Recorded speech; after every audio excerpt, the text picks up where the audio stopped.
Welcome back, everybody. Let's take a break with Stephen Shamus. Good to see you, my friend. How's it going? Every day is a good day. Above ground. Yeah, I know you. I hear that every show. That's great.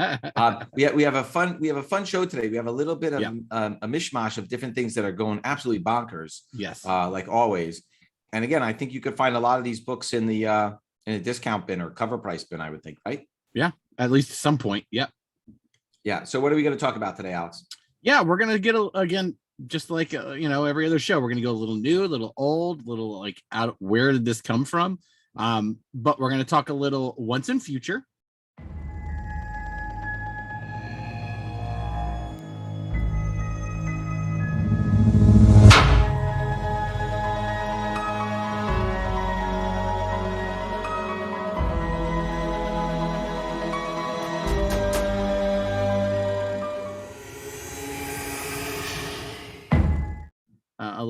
A Boom Studios book, which we've been talking about, Boom's and creeping up there.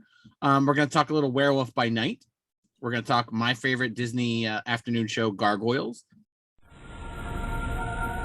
1,000 years ago, superstition and the sword ruled.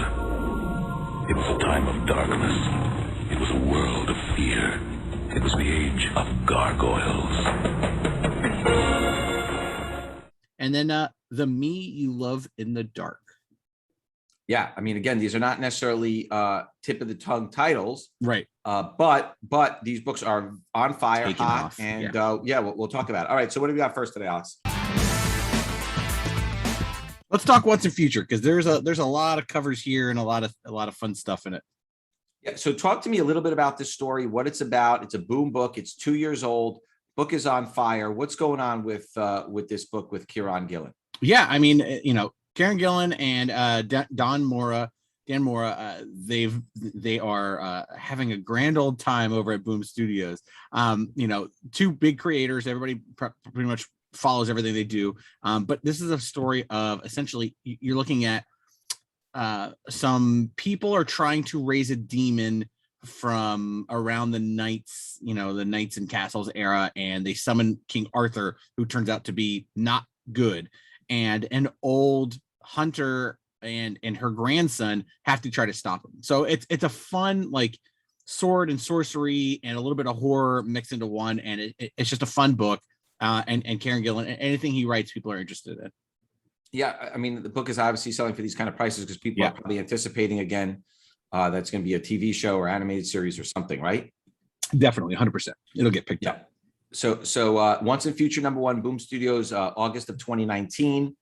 268 blue label, 13 gold label, 9.8s. There's one 9.9. That's about $150 book. There was also an advanced edition that has a red stripe at the top that says advanced edition. Yeah. 31 blue label, 3 gold label, 9.8s. That's about a $400 book. Ooh, same exact cover, just has the red stripe. Right. Yeah. Then Comic Hub. Do you know Comic Hub, Alex? You love Comic Hub. Comic Hub is a software stores use to keep their POS. It's a point of sale system. Got it. So there's a Comic Hub edition with a Paulina Ganuccio cover, 37 blue label, 2 gold label, 9.8s. That's about $175 book. Then there's a Jetpack and Forbidden Planet shared edition. I guess, is that sort of like a UK US combo? No, those are just the UK shops. Yeah, the UK Forbidden and the UK Jetpack. Yeah. Got it. So are they owned by the same people, or they just decided to share it? Just try to share it. A lot of stores sometimes partner up. And this is the great thing. Stores don't hate each other. Most stores don't hate each other. If there's a way they can both make money together, they'll do it. Got it. So David LaFuente cover, 13 blue label, 2 gold label, 9.8. It's about $125 book, $15 raw. The regular edition was limited to 1,000. There's a Virgin edition limited to 500. Ooh. Very, very hard to get the Virgin edition. 8 blue label, 3 gold label, 9.8. That's about a $50 raw book.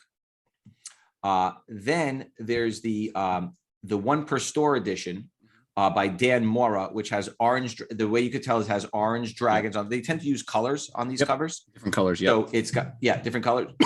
Oh, excuse me. It's got orange dragons on the cover. One per store. 110 blue label 9/8, 5 gold label 9/8. That's about a $200 9.8 book. Then there's the Dan Mora black and white sketch cover from a store called Ultimate Comics. Do you know Ultimate Comics or no? Yeah, I think they do some shows and stuff. And I think that they might be in North Carolina. I think the Ultimate's in North Carolina. 22 blue label, 2 gold label, 9.8. That's about a $50 raw book. Then Dan Mora also did the second printing cover. It's got a big giant sword down the middle. That's how you can tell it. 22 blue label, 0 gold label, 9.8. That's about $180, 9.8, and $10 to $15 raw. Wow. And a month later in September, you have the third printing, has sort of a red hue to it. Yep. Very, very tough to find the third printing. 8 blue label, 0 gold label, 9.8. Those sell for about $375, $15 to $20 raw. The third printing is just very, very tough to find in high grade. Jacob Rebelka did the fourth printing cover, 13 blue label, 0 gold label, 9.8. That's about a $15 to $20 raw book. Then Carrie Randolph did the fifth printing cover, which is pinkish, 5 blue label, 0 gold label, 9.8. That's about a $10 raw book. Then in October, they did New York Comic Con books. So there is a Gold Crown Convention Edition virgin cover, limited to 500. You can see that the crown is actually like goldish, printed in color. And there are 20 blue label and 15 gold label 9.8. That's about a $400 book at 9.8, $200 raw. Then the New York Comic Con edition is a black and white crown, 12 blue label and 5 gold label 9.8, limited to 100. Those are about $5,000, Alex. Oh my gosh! They only made 100 of those released at New York Comic Con. Those are not going to be in. Those are not going to be in the dollar bins. You're not going to find those sneakily in the dollar bins. And then there's a 6th printing Dan Mora cover, 8 blue label, 0 gold label, 9.8. Those are about $8 to $12 raw. Then in November, they did a 7th printing with a purple cover by Daniel Bayless, 7 blue label, 0 gold label, 9.8. That's about a $300 book, $40 to $60 raw. And then the final Dan Mora 8th printing, which is the original #1 cover with a virgin cover. Right. Double zeros. Wow. But there was one that was sold for $850. So the lag hasn't caught up yet. $500 raw. It's a very, very low print run, because now by November, you're really into you're really 3 months after the original first issue. Yep. And they just kept churning these things out. So that's the key one, the 8th printing. Yeah. We don't see too many 8th printings, Alex. I don't remember. I don't recall us ever discussing anything after 5. At all. I don't know that we've discussed 6, 7, or 8, maybe even 5. I don't even remember 5. Crazy. We'll see. Bananas is the kid. All right. Well, yeah. So what do we got next, Alex? Let's jump into some Werewolf by Night. Some new news coming out that world. Yeah, so it looks like Jake Gomez is going to be on Disney Plus. Yes. Marvel sort of kind of announced that they were doing something with this character. The books exploded, yes. Alex, exploded in value. Almost talk a little bit about overnight. Yes. Talk a little bit about Jake Gomez, who he is, and what's going on there. Yeah, I mean, this is a fun thing because these are new books, right? This Werewolf. Jake Gomez is a new character. Jack Russell, not to be confused with the dog, is the original Werewolf by Night. That's the one from the 70s and 80s who fought Moon Knight. But this is the new Jake Gomez, the new Werewolf by Night. The casting rumors is Disney was looking for a Latino type character to play for a Halloween Marvel special, and so obviously it's gonna be Werewolf by Night, and it's not gonna be the original Jack Russell. So this is the rumor mill, and it makes the most sense. Again, we've seen this a lot. The new Ms. Marvel is going to have Camilla Khan. The new Hawkeye show is going to have the new Hawkeye, Kate Bishop. They're trending on these TV and movie things on the younger characters if there is an option available. So, I mean, talk about a book that, like a year old, 2 years old, maybe tops, that's blowing up, and probably a book that probably wasn't ordered too high. I mean, it's not, Werewolf by Night is not a big title by any means. Yeah, for sure. Okay, Werewolf by Night, #1, December 2020, Mike McCone cover, 57 blue label, 9 gold label, 9.8. It's about a $450 book today, $35 to $40 raw. That's the best cover because Jake is on the cover. Yeah. Jake is not on all the other covers, but they're still very valuable.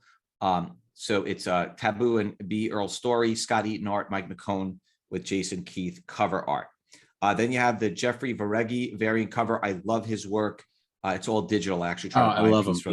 Yeah, but great. he does all digital stuff. Yeah, and he was an avid Wizard reader when he was younger. I emailed him back and forth. 21 blue label, 12 gold label, 9.8. That's about a $20 to $30 raw book. The Takashi Okazaki 1 in 58 variant cover, 27 blue label, 4 gold label, 9.8. That's about a $625 book, $225 raw. The Mike Plug is the big cover. 1 in 100 hidden gem variant cover, 30 blue label, 1 gold label, 9.8. Interestingly enough, there's a higher pop on that than there is of the Jeffrey Vareghi, and almost half the number of the basic number 1. Yeah, crazy. For a 1 in 100 variant. So $800 in 9.8, $150 raw. Then the Lucio Perillo, who's an amazing artist, did a Comic Kingdom of Canada edition. Do you know Comic Kingdom of Canada or no? I've heard of them. Yeah. They've been around. I feel like they've done a good amount of variant covers, and they're around. And Lucio Perillo is a good one. Oh my gosh, crazy. Yeah. So 20 blue labels, 13 gold label, 9.8s, and that's about $100 9.8 book. So a lot of good stuff there with Jake Gomez. The stuff is blowing up. I prefer the basic Mike McCone cover. It's the best cover with Jake on the cover. It's $450 today, but there's only 57 pop, so it's a low pop. All right, Alex's pick of the week. What do you got for us, Alex? Woo! On my ever expanding quest to buy more stuff, I was looking at a couple people that are collectors I follow on like Instagram and stuff. And one of the things that I've been noticing a lot lately are people are spending money on shippers. Shippers are what toys come in. So, there's a big brown box. It'll say, Jimmy action figure wave 1 on the box. There's figures in it. They take the figures out, put them on the wall, and they chuck the box. Well, if you have a box of vintage toys, and you still have the box that came in, those go for sometimes more than what a mint in box toy goes for. You're thinking original Ninja Turtles, original Ghostbusters, the actual boxes that the toys came in, those are literally always thrown away. I mean, maybe your uncle worked at Toys R Us and he brought a bunch home to use for moving, but I mean, these are not easy to find, these shippers, and they are starting to get up there. They're starting to get up there. I mean, sealed, you can still find cases of vintage toys, warehouse finds. Somebody was just a hoarder and bought a case of stuff, but this is stuff that they're not going to find new shippers. They're eventually just going to be collector to collector because they're not going to find a warehouse full of flattened boxes that they just get thrown away. It wasn't even recycling back then. So interesting. Always look in your grandparents' basement and attic to see what kind of boxes they use to stuff up their all their stuff, because it could be worth money, just the boxes. Yeah, for sure. All right, cool. All right, what do we got next, Alex? My favorite afternoon Disney show, Greg Weisman, one of my favorite writers, Gargoyles. Again, you're talking about the 90s nostalgia. We've seen it with a lot of the other stuff, the Muppets, the this, the that. Yep. Every single week, we seem to be talking about another 90s project, Transformers, Voltron, whatever. This is another one starting to shoot up. Gargoyles #1 from February of 95. Talk a little bit about the Gargoyles. Why is it so popular? What's going on there? I mean, when the Disney afternoon, the DuckTales, Tailspin, stuff like that started coming out, these were properties that had already been some type of a movie, right? Tailspin was a spinoff of the Jungle Book. DuckTales has been a property in the comic books for a long time. Chippendales Rescue Rangers, Chippendale have been in the comics and the cartoons for a long time. This was the first made for TV property, one of the first Disney's that was never a movie, was never anything else. It was made specifically for Disney.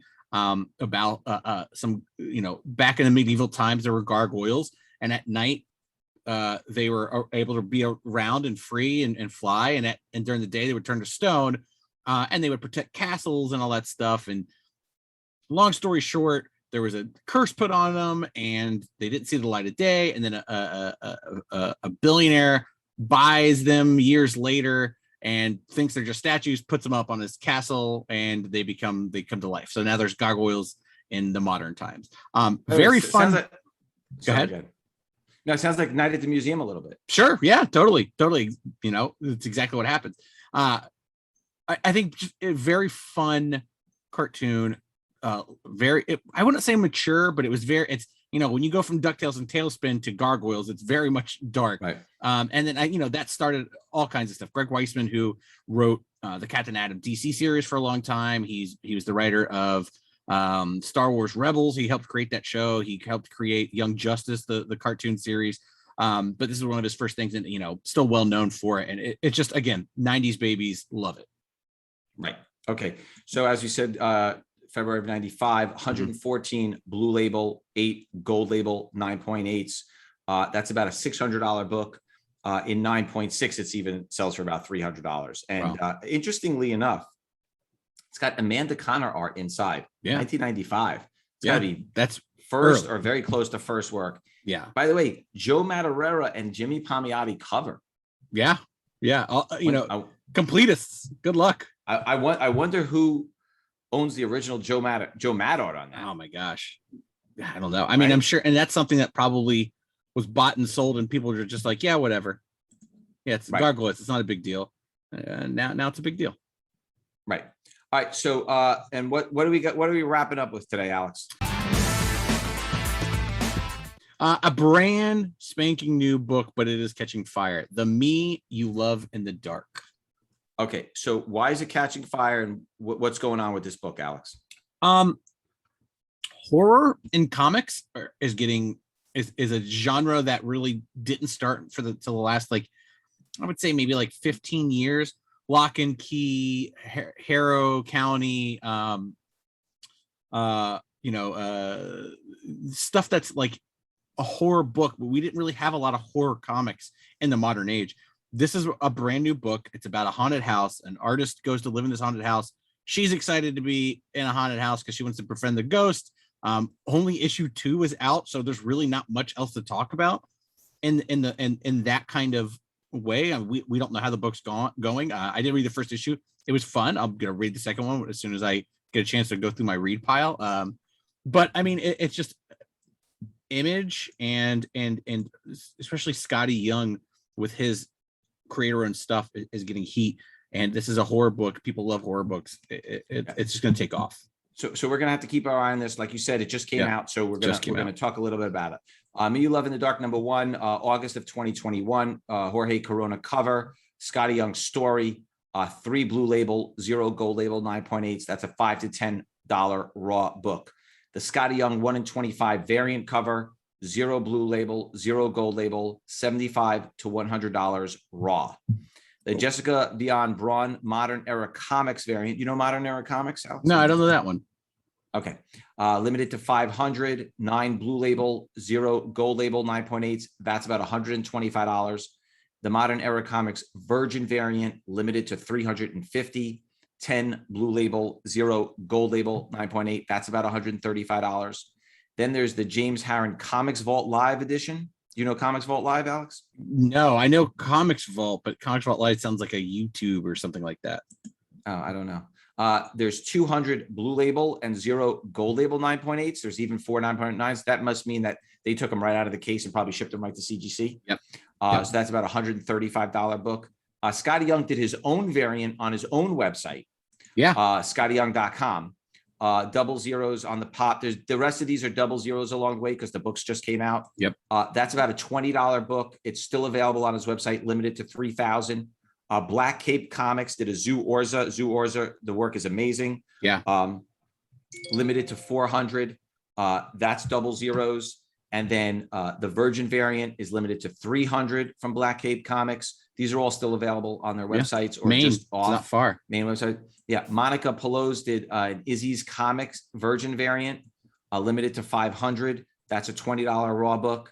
And then Jorge Corona second print, $5 to $10 raw.